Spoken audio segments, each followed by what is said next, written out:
manusia yang tadi dengan singgung ya. Kalau skala 1 sampai 10 kira-kira. Ya dengan kasus ini jeblok. Jeblok kira-kira poinnya berapa? 1 sampai 10. 5.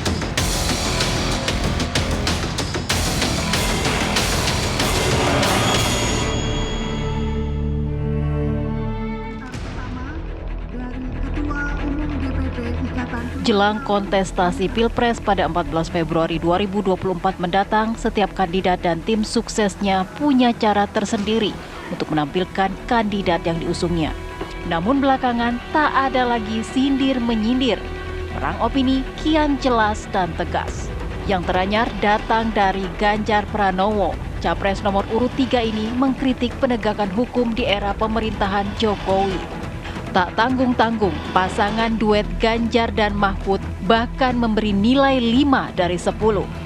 Ganjar memberikan rapot merah untuk Jokowi soal penegakan hukum saat diundang menjadi pembicara di Makassar, Sulawesi Selatan, Sabtu pekan lalu. Tidak menegakkan hukum hak asasi manusia yang tadi dengan singgung ya. Kalau skala 1 sampai 10 kira-kira. Hukum dan hak asasi manusia. Hukum, hak asasi manusia, pemberantasan korupsi, demokrasi, ya kira-kira tadi yang dengan singgung sebagian tadi. Ya dengan kasus ini jeblok. Poinnya, jeblok kira-kira poinnya berapa? 1 sampai 10. 5. Terima kasih. Merah itu Mas berarti. Rapotnya merah ya. Ya, ini Ujeng, aduh. Namun, alih-alih menilai kinerja pemerintahan Jokowi soal penegakan hukum, kritik Ganjar seolah menjadi bumerang. Pasalnya, pasangan duet Ganjar yakni Profesor Mahfud adalah Menko Polhukam di Kabinet Jokowi saat ini. Apa sebenarnya yang melatar belakangi penilaian Ganjar untuk pemerintahan Jokowi ini? Benarkah justru menjadi bumerang untuk pasangan Ganjar Mahfud MD? Dan akankah perang opini ini kian jelas hingga tak perlu saling sindir antara kandidat Capres-Cawapres? Tim TV One mengabarkan.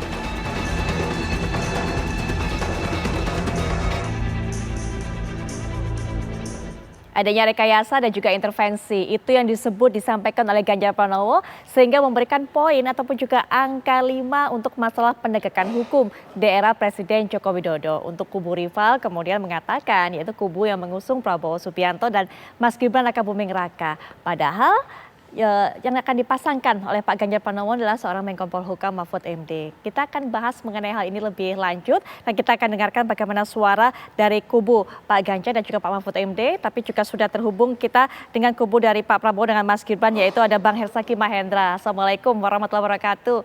Selamat malam Bang Herzaki. Ya, selamat malam. Waalaikumsalam warahmatullahi wabarakatuh. Apakah suara saya cukup jelas terdengar? Kami bisa mendengar dengan jelas suara dari Bang Herzaki. Baik, nanti kita akan sambil menunggu kehadiran dari Pak Petrus Celestinus yang mewakili kubu Pak Ganjar dan juga Pak Mahfud MD, tapi juga sudah hadir di samping saya pakar dari komunikasi politik yang nanti akan memberikan pandangannya, Mas Nyarwi Ahmad. Assalamualaikum warahmatullahi wabarakatuh. Selamat malam Mas Nyarwi. Malam Putri, waalaikumsalam. Baik, sambil menunggu kehadiran Pak Petrus yang mungkin nanti bisa menjelaskan kepada kita Mas Nyarwi, apa sebenarnya dasar dari Pak Ganjar sampai bisa memberikan angka 5 begitu kan. Angka kalau di rapot ini nilainya merah, bisa bikin nggak naik kelas. Tapi Mas Nyarwi bagaimana melihatnya? Dari tadi bagaimana caranya Pak Ganjar menyampaikannya saja, jeblok begitu tak katakan. Jeblok dengan wajah yang dingin, tidak ada ekspresi dan sebagainya. Apa yang Mas Nyarwi lihat? Yang jelas ya, sejak terutama ya munculnya proses penominasian Gibran ya sebagai cawapres, dan seiring sebelum itu kan muncul ya proses di MK ya, pengujian dari Almas itu kemudian diloloskan ya, muncul keputusan MK PU 90 itu gitu, sampai kemudian dramanya berlanjut ke putusan MK gitu ya. Kita akan lihat ya, sebelum Mas Ganjar itu PDIP cukup keras ya, kemudian mengkritik ya di sana, dan tetapi kan kita belum menyimak ya bagaimana Mas Ganjar mendiferensiasikan dirinya gitu dengan katakanlah yang selama ini di mana Pak Jokowi dianggap tentu saja ya sosok elit gitu ya, yang kemudian merestui ya hadirnya cawapres Gibran sebagai cawapres Pak Prabowo. Nah di sini saya lihat Pak Ganjar ini makin mempertegas nih diferensiasi positioning dirinya, khususnya terkait dengan penilaian ya soal penegakan hukum, HAM, mungkin bisa juga dikaitkan dengan demokrasi seperti itu. Itu muncul dalam berbagai undangan-undangan diskusi seperti ini ya. Nah tentu saja Putri, itu juga bisa kita lihat di visi misi sebenarnya. Di visi misi yang disampaikan di dokumen KPU yang bisa kita akses bersama, itu aspek penegakan hukum juga termasuk ada unsur-unsur menjaga kebebasan misalnya berpendapat dan seterusnya. Itu saya lihat itu cukup eksplisit disampaikan. Walaupun dengan bahasa yang berbeda, ini di kubu Anies itu juga ada, yaitu katakanlah istilahnya memperbaiki kembali demokrasi atau mungkin pembacaannya terkait dengan asumsi demokrasi menurut. Cuma hanya saja ini ya Putri, ini kan pemberian angka skor ini akan memunculkan interpretasi ya. Konteksnya adalah keseluruhan dari proses penegakan hukum, tidak hanya yang dikawal oleh eksekutif saja, tetapi juga bahkan lembaga-lembaga yang lain ya, termasuk yudikatif, termasuk sampai MK. Nah, kalau kita lihat mungkin dugaan saya konteks yang paling tepat yang disampaikan Pak Ganjar dalam acara ini itu adalah merujuk pada proses yang terjadi selama ini terakhir-terakhir di MK kan gitu, dari putusan MK sampai MK. Tetapi kan kemudian orang juga bertanya-tanya kan gitu. Nah selama ini Pak Mahfud juga ada di situ, tetapi Menko Polhukam di eksekutif bawah presiden kan gitu. Nah terus posisinya seperti apa kok katakanlah juga ada bagian di mana orang mengkritik gitu ya, dijadikan sasaran. Nah ini yang saya kira akan munculkan interpretasi sebenarnya terkait dengan kebijakan dan sikap Mas Ganjar ini, Pak Ganjar ini.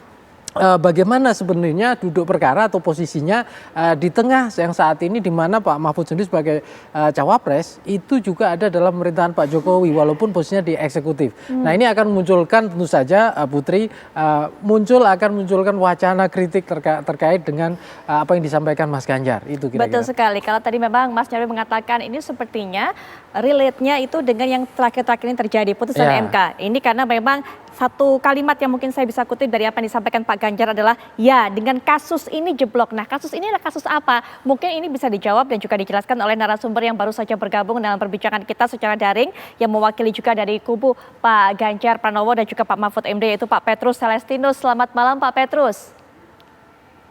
Selamat malam. Baik, Pak Petrus, apa sebenarnya Pak Petrus, apa yang sebenarnya menjadi dasar Pak Ganjar memberikan angka 5, nilai 5 untuk proses penegakan hukum di era kepemimpinan Pak Jokowi ini? Saya kira dasarnya itu Pak Ganjar atau pasangan Ganjar Mahfud merekam keluhan publik. Ya. Publik selama ini mengeluh bahwa salah satu sisi yang paling lemah dalam kepemimpinan Jokowi adalah soal penegakan hukum yang betul-betul kurang diperhatikan. Walaupun beberapa kali Pak Jokowi mencoba mengumpulkan semua muspida, ya Forkompimda dikumpulkan, termasuk Polri dikumpulkan beberapa kali memberi pesan supaya tegakkan hukum, tetapi tidak dihiraukan juga. Karena praktek-praktek penegakan hukum yang hanya tajam ke bawah, tumpul ke atas itu masih berlangsung sampai saat ini. Baik. Kita lihat terakhir yang paling tragis itu soal penggusuran masyarakat Pulau Rempang. Baik. Itu sangat kasat mata bahwa kesewenang-wenangan pemerintah. Gak takut dibilang blunder nanti jadinya Pak Petrus, karena kan yang pendamping dari Pak Ganjar adalah Pak Mahfud MD, Menko Polhukam.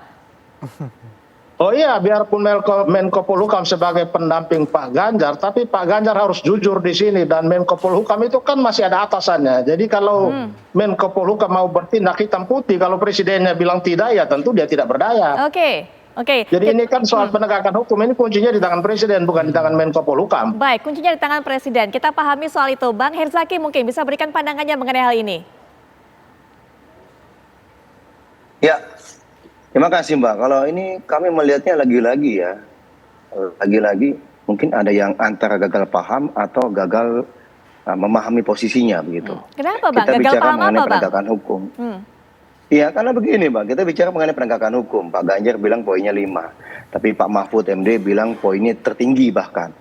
Ya kan, poinnya tertinggi kan ada tuh beritanya tuh bahwa ini tertinggi nih penegakan hukum di eranya Pak Jokowi. Yeah. Itu yang pertama gitu. Yang kedua tadi sangat menarik. Oke, memang Menko Polhukam punya atasan namanya Presiden. Tapi apa gunanya kita punya pembantu, menteri-menteri membantu Presiden kalau ternyata tidak bisa menyelesaikan tugas dan tanggung jawab dengan baik. Tapi Lalu kalau kata kemudian Pak masih diingat juga yang ketiga. ya. Masih diingat juga nih Mbak. Yang diingat juga. Kita bicara mengenai penegakan hukum, ya. Menko Polhukam. Kalau menurut kami Pak Mahfud kinerjanya oke kok. Bagus menurut kami. Kemudian yang ketiga yang menjadi pertanyaan besar kan, kita bicara hukum, loh, Menteri Hukum dan HAM setahu kami dari partainya Bang Petrus loh.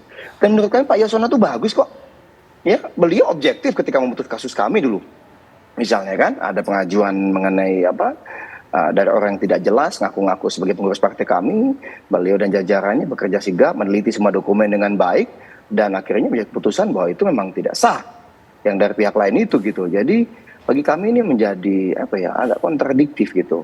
Pada saat kita mengkritik ya, Pak Ganjar mengkritik teman-temannya sendiri, sesama teman-teman satu cawapresnya, yang satu adalah Menkumham, yang juga dari partainya Pak Ganjar gitu. Baik. Dan bagaimana ini? Apakah ini mau cuci tangan misalnya gitu? Baik, Bang Ataukah Herzaki. misalnya tidak menghormati dan menghargai kinerja temannya sendiri? Kalau Baik. menurut kami malah Pak Mahfud, Menko Polhukam punya kinerja yang baik. Menurut kami Pak Yasona juga kinerjanya baik gitu loh.